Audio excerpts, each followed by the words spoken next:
2 entretiens téléphoniques, un tête-à-tête en présentiel. 3 rencontres entre Russes et Américains qui n'ont jusque-là pas abouti au sujet de la crise autour de l'Ukraine.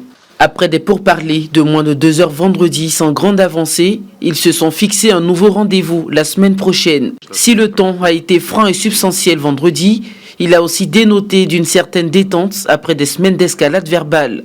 Une fois de plus, Européens et Américains ont martelé que Moscou s'exposerait à des sanctions ravageuses en cas d'offensive en Ukraine.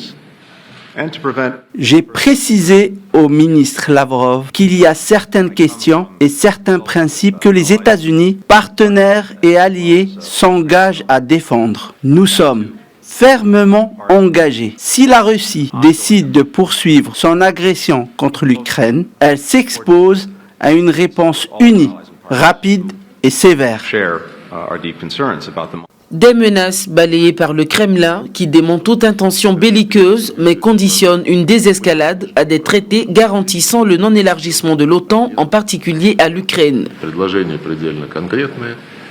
La Russie n'a jamais, au grand jamais, menacé le peuple ukrainien par le biais de ses représentants officiels. Nous exigeons des réponses concrètes en accord avec les engagements qui ont été pris dans le cadre de l'OSCE, mais surtout le retrait des troupes étrangères de l'OTAN.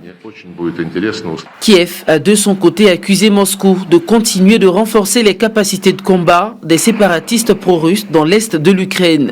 Parallèlement, l'Estonie, la Lettonie et la Lituanie, les 3 États baltes anciennement sous domination soviétique, ont annoncé vendredi la livraison de missiles anti-chars et anti-aériens à l'Ukraine pour lui permettre de se défendre en cas d'agression russe.